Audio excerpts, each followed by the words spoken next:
Good evening, class. My name is Amaryllis Abreu, and I would like to introduce to you tonight a new concept called smart floating farms. As many of you know, the world population is predicted to grow from 7 billion to 9.3 billion by 2050. It is estimated that food demand will rise by 70%.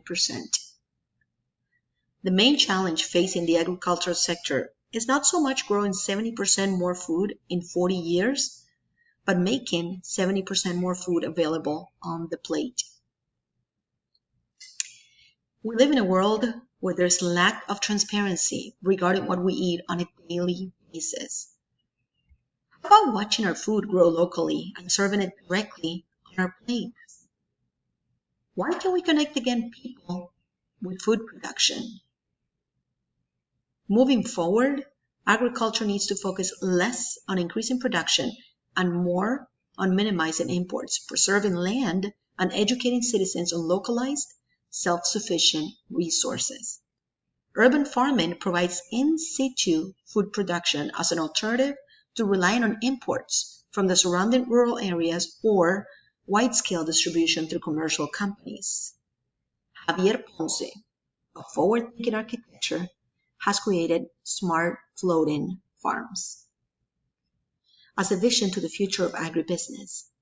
The concept is a commercially viable offshore farming alternative that produces fresh crops and fish closer to citizens.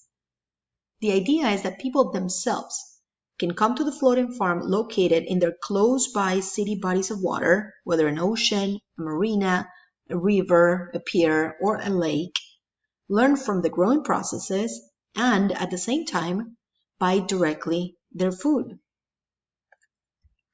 This sustainable system will provide transparency, will drive communities towards healthier diets, and will decrease environmental destruction. The project will also save on logistics, land-associated cost, and CO2 emissions. The modular is designed as a 3-story system that combines a range of facilities. The bottom level is used for fish farming operations. It is also used for boat docking points, storage, processing center, desalination plant, nursery, and packaging and shipping areas. Level 2. Second floor is designed for automated hydroponics. The system utilizes nutrient-laden water rather than soil to nourish plants. It requires no natural precipitation, no fertile land, and uses only treated water reserves produced by their own desalination plant. Level 3. The rooftop.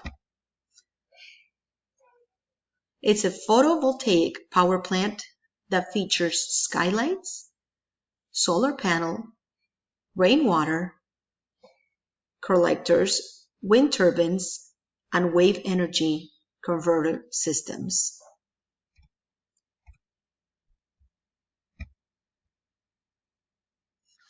Smart floating farms are able to produce 365 days a year and are autonomous of events happening on the mainland, including natural disasters.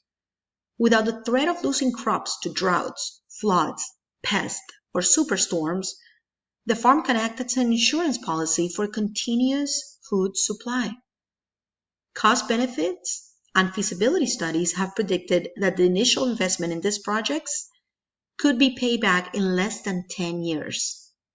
It drastically reduces fossil-based emissions by not using farm equipment like tractors or plows, and shipping can be minimized to a single morning. Radical steps needs to be taken to close the distance between production and consumption, and smart floating farms will do just that. Thank you so much for listening to my presentation. Again, this is Amaryllis Abreu. Have a good night.